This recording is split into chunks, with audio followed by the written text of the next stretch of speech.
আসসালামু আলাইকুম। বাংলা ব্যাকরণ জগতের এক দুর্লভ রত্ন, এক তীব্র চোখ ধারানো আলোক রশ্মি, যা হৃদয়ের গহীনে ঢুকে অন্ধকার দূর করে, হৃদয়কে আরো প্রসারিত করে, যার শিখন প্রণালী একটা পানীয় এর মতো, যা শিখার পিপাসাকে আরো বাড়িয়ে দেয়। তিনি শহীদ আবুল হোসেন উচ্চ বিদ্যালয়ের সহকারী শিক্ষক জনাব মোহাম্মদ আফাজউদ্দিন খান। আজ তার অবসর গ্রহণোত্তর বিদায় সংবর্ধনা। শীতের শেষ, বসন্তের আগমনে প্রকৃতির নিয়মে বৃক্ষরাজি হারাচ্ছে তাদের পত্র পল্লব। আপনি ঠিক তেমনি এক মুহূর্তে আমাদের ছেড়ে বিদায় নিয়ে চলে যাচ্ছেন।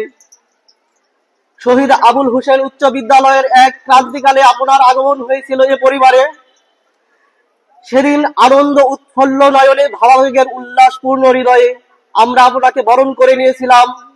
সেদিন আপনি আমাদের হৃদয়ে আসন করে নিয়েছিলেন, কিন্তু ভাবিনি এত অল্প সময়ে আপনার বিদায় আসবে। তোমার বিদায়ে এসেছি আমরা সিক্ত আঁখি আর বুক ভরা ব্যথা দিয়ে। অবসরের যাত্রী তুমি আজ, তাই রুখিব না বেদনার কাটা দিয়ে। হে ঘন স্থায়ী পথিক, আপনি চির সবুজ, চির সুন্দর, নির্মল ও সরল মনের প্রচন্ড মর্যাদাবান একজন মানুষ। এত স্বল্প সময়ে, এমন সংকীর্ণ পরিসরে আপনাকে বিদায় দিতে হবে এমনকি আমরা কখনো ভাবিনি। এ অনন্ত চরাচরে স্বর্গ মর্ত চেয়ে সবচেয়ে পুরাতন কথা, সবচেয়ে গভীর কন্দন, যেতে নাহি দিব হায়, তবু যেতে দিতে হয়, তবু চলে যায়। হে মহান কর্মবীর, কর্মক্ষেত্রে আবদ্ধ ছিলেন যেমন দক্ষ, জ্ঞান ভান্ডারেও তেমন ছিলেন সৎ, মহৎ ও ধৈর্যের এক দৃষ্টান্ত প্রতীক। আমরা আপনার কাছে শিখেছি কিভাবে জ্ঞান ও নিষ্ঠার এক অমর মিশ্রণ জ্ঞান পিপাসুদের মাঝে ছড়িয়ে দিতে হয়।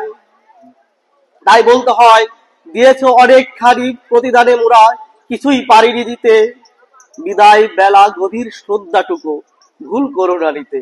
কষ্টের কারণ যদি হয়ে থাকি কথা আর আচরণে, ক্ষমা করে দিও নিজ গুণে, রেখো না কিছু।